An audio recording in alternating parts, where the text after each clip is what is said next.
crecen las posibilidades de una gran guerra en Oriente Medio. Cuando el genocidio palestino está a punto de cumplir un año, el conflicto, lejos de extinguirse, cada vez se propaga más. La escalada de violencia en el Líbano continúa después de una semana marcada por los bombardeos en el sur de Beirut. Las alarmas saltaron el pasado 17 de septiembre con la explosión de varios buscapersonas de supuestos militantes de Hezbollah. Un día después, sucede lo mismo, pero con varios walkie-talkies. El ataque se atribuye a Israel y deja alrededor de 40 muertos y 3.000 heridos en solo 2 días. No solo los supuestos miembros de Hezbollah. La población entra en pánico. Nadie logra entender cómo han sido colocados esos explosivos. Sin embargo, lo peor estaba por llegar.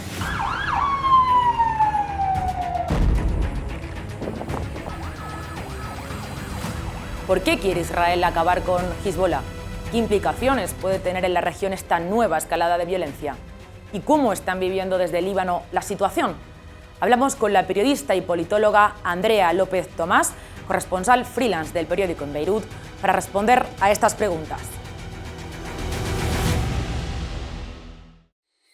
Este lunes, miles de libaneses cercanos a posiciones de Hezbollah amanecían con mensajes en sus teléfonos móviles pidiéndoles que evacuasen la zona.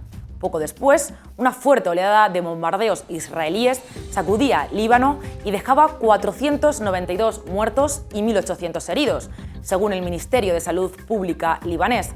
La jornada se convertía en la más mortífera en los 76 años de historia de conflicto entre Israel y Líbano. A mitad de semana, la cifra ya superaba el 500.000 de fallecidos. Decenas de miles de personas que se están yendo de sus casas. En algunos casos todo empezó el lunes, ¿no? Cuando el ejército israelí mandó cientos de mensajes, miles de mensajes a residentes de las aldeas libanesas diciéndoles que se fueran. Pero en muchos casos les decía que se fuera y bombardeaba las carreteras por las que se tenían que ir, ¿no? Bueno, por lo tanto vemos un poco cómo se repite el patrón establecido en Gaza. Netanyahu había conseguido su objetivo de cambiar el equilibrio de poder en el norte y se jactaba de ello públicamente. למי שעדיין לא הבין, אני רוצה להעביר את מדיניות ישראל. אנחנו לא מחכים לאיום, אנחנו מקדימים אותו. בכל מקום, בכל זירה, בכל עת. אנחנו מחסלים בכירים, מחסלים מחבלים, מחסלים טילים, ועוד ידנו נטויה. מי שמנסה לפגוע בנו, אנחנו פוגעים בו וביתר שאת. אני הבטחתי שאנחנו נשנה את מאזן הביטחוני, מאזן הכוחות בצפון. זה בדיוק מה שאנחנו עושים. Lamentablemente, los ataques del pasado lunes no se quedaron en algo anecdótico. El jefe del Estado Mayor del Ejército israelí, Herzi Halevi, informó a través de un comunicado de prensa de que los ataques continuarían y así fue. La respuesta de Hezbollah fue contundente y por primera vez en lo que va de conflicto, sus misiles alcanzaron distintas posiciones controladas por Israel en territorio palestino, pero no en Gaza, en Cisjordania. El miércoles trataron de atacar también Tel Aviv, aunque sin éxito. Pero, ¿de dónde viene el conflicto entre Israel y Hezbollah? Hezbollah significa Partido de Dios y es una formación política islamista chiita y un grupo paramilitar respaldado por Irán que ejerce un gran poder en el Líbano.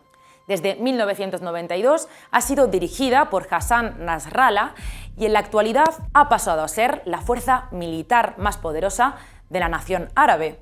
La milicia anunció oficialmente su creación en 1985 mediante la publicación de una carta abierta donde se identificó a Estados Unidos y a la Unión Soviética como los principales enemigos del Islam.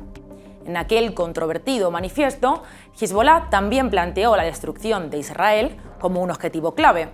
Hezbollah nació en los años 80 en el sur del Líbano, cuando Israel estaba ocupando el sur del Líbano, que lo ocupó del año 82 al año 2000, y fue gracias a la resistencia de Hezbollah y a las acciones en contra de los soldados israelíes que estaban ocupando el territorio libanés que acabaron yéndose pues con el rabo entre las piernas. Israel siempre ha visto a Hezbollah como una amenaza, pero porque Hezbollah nace precisamente como movimiento de resistencia en contra de Israel, en contra del enemigo sionista. La violencia en Gaza ha sido el detonante para avivar las tensiones con el Estado de Israel después de que la fuerza islamista expresase su solidaridad con el pueblo palestino. Porque hasta julio el 83% de los ataques que había habido en la frontera eran por parte del ejército israelí y solo el resto eran por parte de Hezbollah o incluso en respuesta. Pero Hezbollah lo ha dicho muy claramente y sus líderes lo han repetido, que ellos no quieren la guerra total, no quieren ir a esta guerra, ellos simplemente son un frente de apoyo a Gaza.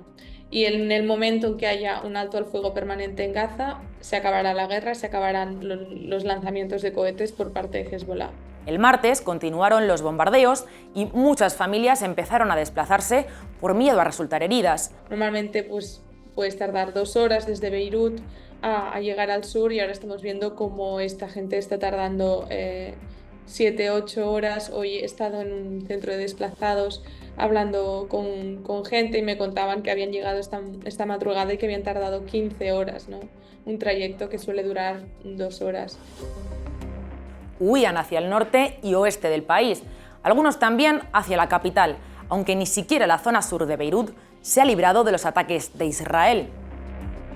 Muy frustrante porque vemos cómo se están repitiendo patrones que hemos ido viendo a lo largo de este año en Gaza, ¿no?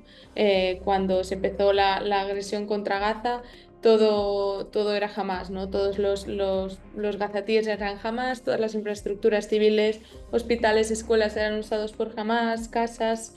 Y ahora vemos cómo se está usando el mismo discurso diciendo que, pues eso, las personas que viven en el sur del Líbano y que viven en zonas de mayoría controlada por Hezbollah son personas que tienen armas en su casa, son personas que ayudan a Hezbollah sin aportar ningún tipo de pruebas más allá de las pruebas que ha aportado el ejército israelí mostrando simulaciones con inteligencia artificial. Si la guerra estalla, aunque teniendo en cuenta el número de personas asesinadas, para muchos expertos ya ha estallado, Líbano tendrá que hacer frente al conflicto con un gobierno en ciernes, ya que desde 2022 el Estado todavía no ha podido formar gobierno ni elegir presidente.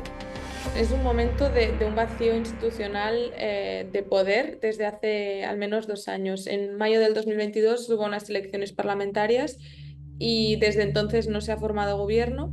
Es decir, las instituciones que ya venían muy maltrechas por los años de corrupción y de crisis económica, ahora además no tienen un buen guía, ¿no?